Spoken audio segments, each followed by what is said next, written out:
Hello my friends, hope you're having an amazing day. It's Davide, and today, as a second video of this new London adventure, I want to share you my experience as far as concern the PhD interview when I applied at the end of last autumn, and 7 tips that I can give you to improve your chance to get a positive outcome out of an interview for a job or any kind of position. My experience is quite strange because I wasn't considering applying for a PhD at King's College. I knew that there were open positions still only 1 week before the actual interview, and I was not even looking for a position, but given the pandemic situation and given that I was quitting my previous job anyway, I decided to give it a chance. So I applied for the position 1 week before the interview. It was an exceptional thing, and they agreed to give me a chance, and I was competing with other 100 more or less guys from all over the world. I don't know them, of course, but after selection phases on the CV and the interview, they finally chose to give me the scholarship. So to sum up, I've had 7 days to prepare everything. It was a 30 minutes interview, out of which I would have had only 7 minutes at the beginning to introduce myself, and then the remaining time was left for the panel to ask me questions and to discuss together about my intentions, my expectations, what were their expectations, of course. So it's a difficult task. The time is very tight. The panel listened to tens of candidates, so I've had to impress them immediately.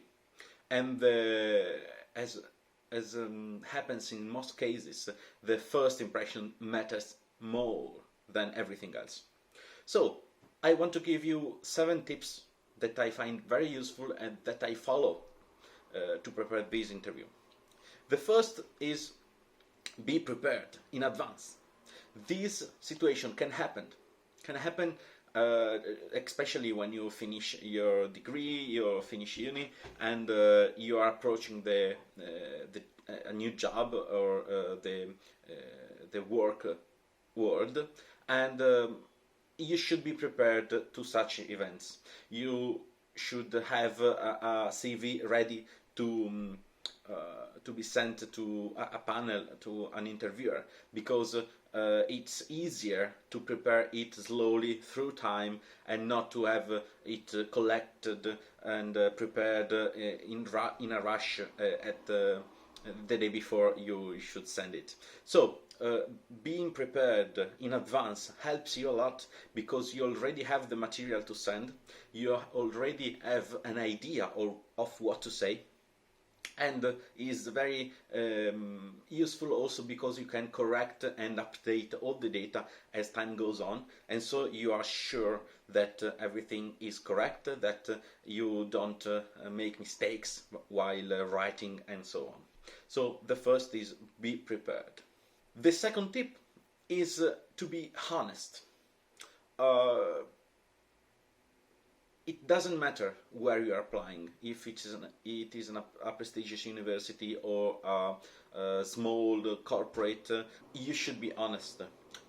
Sooner or later, your lies will come up, and so if you lie on everything, on your CV and on your experience, it will be a mess, because eventually they will figure it out. And if you are not able to do things, or if you do not have competencies you are telling them to have, it will come up, and they will discover it, and it will be a mess, because they they maybe also fire you. So lying in a CV or in an interview not only is a bad thing from an ethical point of view, but it is also useless because it can bring you backwards in your positions and it can make you lose your job. So don't lie, be honest in your interviews. Third tip, third advice, timing is key. Most of the time when you are attending an interview, you're not the only candidate. First of all, the panel have had listened to a lot of candidates and may have to listen to many others. So being on time to the interview, whether it is in person or online, it's very important to give them the best impression as you can. And it is also a sign of respect in their to them, because you want them to be on time with you, but they also want you to be in time with them. And it helps you a lot because it also gives you a time constraint by which you are supposed to tell the panel your experience and by which they can ask you questions. So it may be also useful to your point of view. And so timing is very important because mostly it's a sign of respect and it will give the panel a really good impression. Connected to that, the fourth tip is about keeping it short. When you are presenting yourself in particular, you don't have much time. I had 7 minutes, which is a strange number. 7 minutes. It is very important to be strict to that number, and also maybe to be even shorter. It's not about the number itself. It's a test they want you to pass. Being short and collecting information, summarizing important information in a very short time is key in every collaboration, in every job, because after they will eventually hire you or give you the position you're applying for, you will write emails to them, you will call them, you will talk to them, and they want collaborators who are able to summarize concepts, who are able to be short and not to waste their time and their resources in order to communicate with them and to communicate with others. They eventually will ask you to communicate with clients, and they don't want you to waste the client's time. They want you to be short, to be able to summarize important information. And so exercising in being short, in giving the best information you can in as less time as you can is very important, and you should train this ability consistently, because it will improve a lot your job outcomes and your possibilities to get a job through an interview. Keeping it short is not only about speaking, but it is also about writing and presenting something. For example, I prepared a short presentation of myself when I introduced myself during the interview. I sent the presentation to them in advance, so they eventually had the time to look at it. They didn't have time, but it's a kind gesture that you do in order to impress them. Also, it gives them the possibility to review the information you gave them during the interview and to read them written on card. I'm looking at my presentation right now, and I will share it with you in this video. Having 7 minutes, I decided to prepare at most a 5-slide presentation. This is important because you don't have much time, and the presentation should not be the exact copy of what you're saying, but a track to follow on little piece of information upon which you build your speech. They are six slides, including the title and the thank you page. So technically four slides of information. The first one included my education, what degree I got, and what experiences at university I have made. The second slide talked about research experiences during the last year and a half, and it summarized my research activity and the paper I published during that time. And the last one was about my project choice during the PhD, because there were many projects to choose from, and I wanted to apply for two of them, and I eventually got admitted for the first one. I also added a final slide that included my relevant experiences, which are aside of academia and university, and which included, for example, volunteering, which included the past work experiences, my expectation about the job I was applying for. So it's very nice to give them the impression they are speaking to a person and not only to an employee. Another tip, the fifth one, is again about time, and not your time but their time. Do not waste the panel and the supervisor's time. They may have to interview tens of candidates, and wasting their time is disrespectful. Wasting their time means telling them something that is not appropriate and does not give value to what you're saying. Wasting their time means losing your speech about your experiences and start talking about a lot of side things that doesn't really matter.